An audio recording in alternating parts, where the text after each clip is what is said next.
Yes, nyamara sinzi icyo utabona, sinzi icyo amaso yawe atarimo kwereka muri iki gihe aho umuziki w'u Rwanda waba ugeze. Uyu ni Element ELEEH rwose, urabona ari kumwe n'abasitari benshi muri Tanzania, Zanzibar, aho biteguye Trace Award. Mu bigaragara arimo arakora indirimbo n'abasitari batandukanye. Icyumba arimo urabona arimo arategura indirimbo rwose, bamugiriye icyizere, bamaze kumwemera. Arimo ba Harmonize, ba Mario, ba BN, ba Alikiba, urabona rwose Yemi Alade yaje abasanga mu cyumba barimo baravuga yuko agiye gukorera abahanzi benshi batandukanye, ariko ntiwamenya ngo ni indirimbo agiye kubakora, nimba indirimbo bose bahuriyemo ntago tubizi. Ariko mu bigaragara he's cooking something sweet, arimo arategura utuntu rwose turi fresh sana. Element rero nk'umuhanzi ndetse akaba producer ndetse unakomeye cyane haba mu Rwanda, East Africa ndetse Africa bamaze kubumenya kuko afite indirimbo amaze gukorera abasitari benshi batandukanye. Mu bigaragara Element nicyo gihe cye cyo kwigaragaza, ntago kiriho gukorera mu Rwanda honyine gusa, ngira ngo mumaze kubyibonera namwe rwose ko Element amaze gufata isoko rya Africa muri rusange. East Africa yo arayifite mu buryo bugaragara rwose.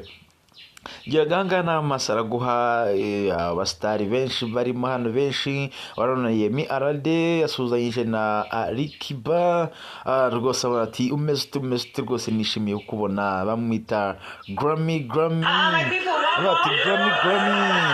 Agira ngahanga arabyibona, arasuza Element ELEEH yarari kuri machine amako ingoma rwose gake banagiye gusuza na Harmonize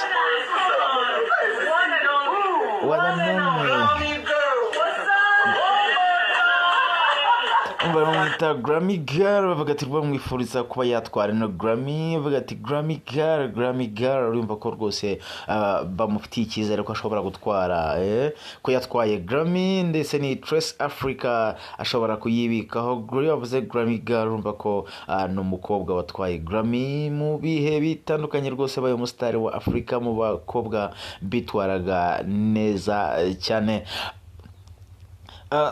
Reka tugaruka rero ku muhanzi Element ELEEH. Abasitari barimo kuvugwa yuko ngo ashobora kuba agiye kubakora indirimbo, twabavuze haruguru, ariko reka tubakubwiye mu buryo burambuye noneho abarimo kuba bakekwa. Harakekwa umuhanzi bita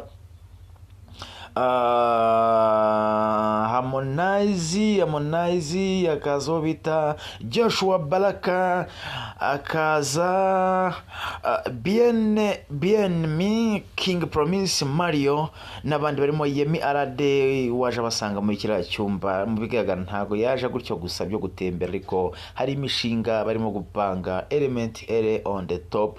Element ELEEH muri iyi minsi barimo kwita Big Shark kabisa. Ni igifi kinini cyakuze kabisa kikigomeye. Reka dukomeze twirebere ese Element ELEEH bimeze bite. Ngira ngo twibutse yuko na Bruce Melody nawe yaje kuba yongerwa ku rutonde rw'abantu bazataramira, bazaririmbira abantu hariya muri Tanzania, muri Zanzibar, bazaba bitabiriye ibihembo bya Trace Africa rwose. Trace Award bazaba bitabiriye. Bruce Melody yaje gutekerezwaho, yongerwaho, ariko nta gihembo na kimwe we arimo guharanira, ndetse rwose ubu ngubu akaba yamaze kugera yongera. Ejo mwabonye amashusho ye, ndaje mu kanya ndabereka ikindi kiganiro ngiye kubakorera cya Bruce Melody. Wowe usabwa no gukora subscribe kuri iki channel Turatsinze wawe. Ntacyo uzambana cyane amakuru y'abasitari nk'aba ngaba nzaba mari ku bwanyu. Yes, reka mbahereze ikaze nanone, nubwo shoje ariko utarakoze subscribe rwose kozaho kunzogera ufungure tsaza twibanira. Yes, my name is Turatsinze wawe. Reka tugaruke.